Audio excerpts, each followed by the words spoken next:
Hello everybody, कैसे हैं आप लोग। तो हमने जो स्टार्ट कर रखी है सीरीज केमिस्ट्री की जेई एडवांस 2024, उसके हम लोग एंड पे आ चुके हैं। और आपको पता ही है कि इसके पहले हम लोगों ने जो क्वेश्चंस है 8 क्वेश्चंस कंप्लीट कर लिए हैं। पेपर 2 चल रहा है हमारा। पेपर 1 हम लोग कंप्लीट कर चुके हैं। पेपर 2 स्टार्ट हो चुका है। 8 क्वेश्चन कंप्लीट हो चुके हैं। तो आज हमको करना है क्वेश्चन नंबर 9। बीच में 2 दिन में वीडियो नहीं बना पाया ड्यू टू सम रीजंस, लेकिन कोई नहीं, अब आपको डेली वीडियोस मिलेंगे रेगुलरली। ये आप देखिए, सेक्शन 3 का हमने क्वेश्चन नंबर 8 कंप्लीट कर लिया था और आज हम लोग करेंगे क्वेश्चन नंबर 9। ठीक है, स्टार्ट करें फिर। चलिए स्टार्ट करते हैं। तो क्वेश्चन कह रहा है vessel 1 contains W2 gram of non volatile solute X dissolve in W1 gram of water. Vessel 2 contains W2 gram of another non volatile solute Y। ठीक है, और इसको डिसॉल्व कर रखा है W1 ग्राम ऑफ वाटर के अंदर।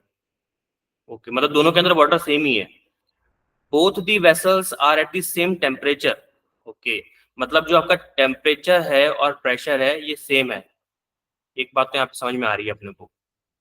ठीक है, और यहाँ पे अगर हम एक चीज देखें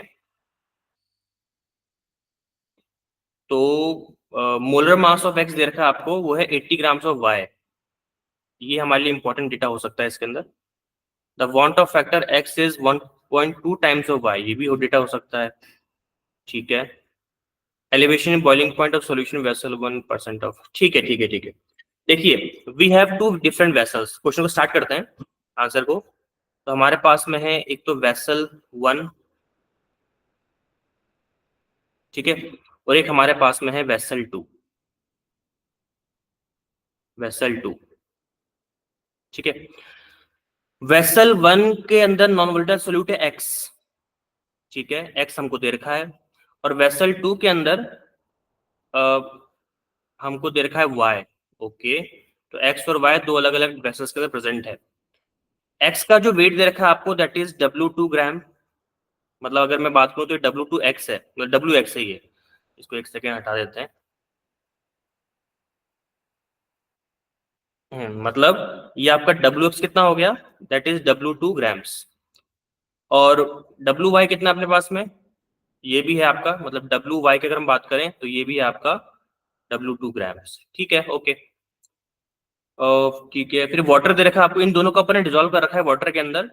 मतलब अगर आपके पास में वेट, अगर हम वाटर की बात करें W ऑफ H2O की, तो वो दे रखा है आपको W1 ग्राम। ठीक है, और सेम टू सेम कहानी यहाँ पे भी होगी, इट शुड बी W1 ग्राम। चलिए बहुत बढ़िया। यहाँ पे जो हमको डेटा दे रखा है that is molar mass of X is 80 grams of Y, 80% of Y. तो मतलब इसको मैं इस तरह से लिख सकता हूँ, जो गिवन डेटा वाला सेक्शन है उसमें, कि जो मोलर मास ऑफ एक्स होगा it should be equal to 80% of molar mass of Y. यानी कि 80% का मतलब कितना हो गया, 80/100। It means it should be equal to 0.8 times of M Y. तो ये हमको गिवन है। ओके, काम करेंगे इसका भी, क्या क्या यूज होता है। Want Hoff factor of x है, मतलब वांट ऑफ फैक्टर का मतलब हो गया, जो अपन वांट ऑफ फैक्टर को अपन आई से डिनोट करते हैं अगर आपको मालूम हो तो आई ऑफ एक्स किसके बराबर हो गया, 1.2 times of I of Y के। ठीक है जी। तो आपको एलिवेशन बॉइलिंग पॉइंट निकालना है। तो चलो, फॉर्मूला जो हमारा एलिवेशन ऑफ बॉइलिंग पॉइंट का आपको पता ही है क्या होता है, that is delta TB is equal to I K B M. ये हमारे पास फॉर्मूला होता है, आपको मालूम ही है। अब एलिवेशन बॉइलिंग पॉइंट आपको निकालना है वेसल 1 और वेसल 2 के रेस्पेक्ट में। तो ऑब्वियसली बात है कि हमको यहाँ पर रेशियो लेना पड़ेगा। And for taking ratios we have to take 2 different delta TB. तो इट मींस डेल्टा टीबी अपन पहले बात करेंगे एक्स की, फिर अपन डेल्टा टीबी बात करेंगे वाई की। डेल्टा टीबी एक्स को मैं कैसे लिख सकता हूं, दैट इज आई एक्स के बी एम एक्स। और वाई के केस में क्या हो जाएगा, आई वाई के बी एम वाई। ओके, तो अगर मैं इन दोनों का रेशियो लेता हूं, so delta TB of X upon delta TB of why should be equal to, अब देखिए के भी सेम है तो के भी कट जाएंगे, आपको मालूम ही है, ठीक है। इस के बी को इस तरह से काट दो तो रेशियो को क्या मिलेगा, I of X upon I of Y into molality of X upon molality of Y. M का मतलब यहाँ पे क्या है, मोलैलिटी। तो इस फॉर्मूले से हमको क्वेश्चन को सॉल्व करना पड़ेगा। This is the formula which we have to use to solve this question. Okay, now first of all we have to calculate the molality mx and my. So start करते हैं step by step, बिल्कुल ध्यान से देखिएगा, बहुत easy question है, थोड़ा सा काम बस लंबा है इसके अंदर, और चूंकि मैं आपको एक्सप्लेन कर रहा हूं तो मेरा भी काम यहाँ पे थोड़ा सा लंबा हो जाएगा। तो first of all we have to calculate mx। अब मोलैलिटी कैसे निकालते हैं हम लोग, that is weight of X, मतलब weight of solute upon weight of solvent in KGs. तो वेट ऑफ एक्स और ये हो जाएगा आपका उसके बाद में mx, इससे ये मोल्स आ गए, into 1 upon W of H2O, वो भी किसमें, केजी के अंदर, ठीक है। W ऑफ H2O क्यों, क्योंकि सॉल्वेंट हमारा H2 है, नो डाउट।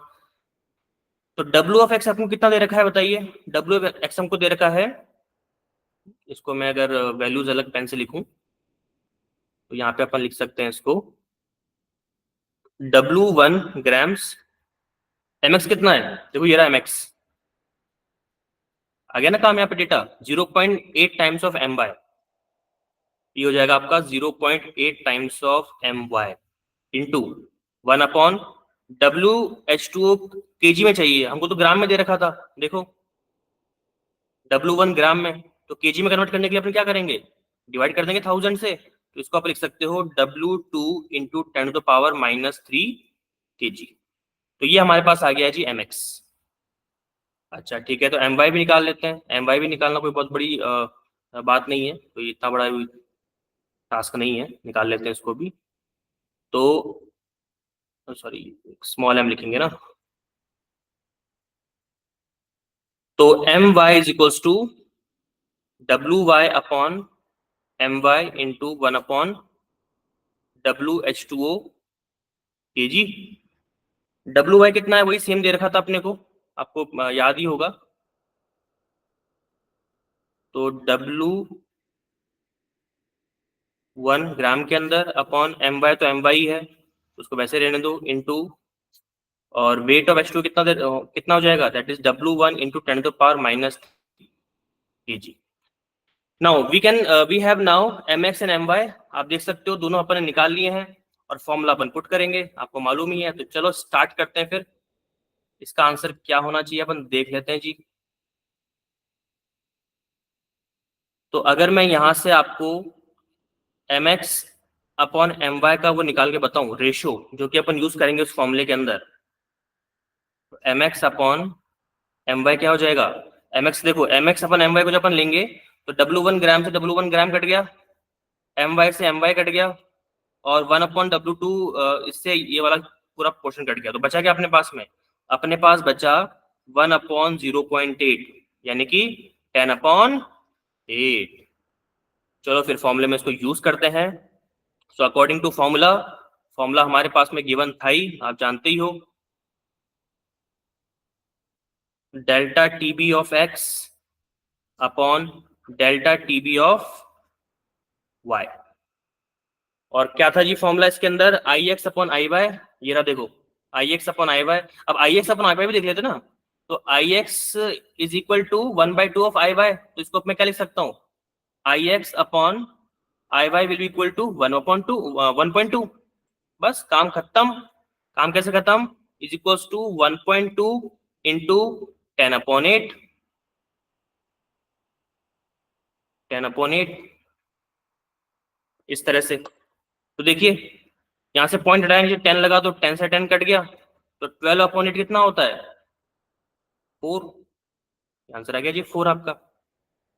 12/4 होता है क्या, नहीं नहीं नहीं गलत हो गया ना, 4 कैसे होता है, मैं तो मल्टीप्लाई कर दिया, क्या यार।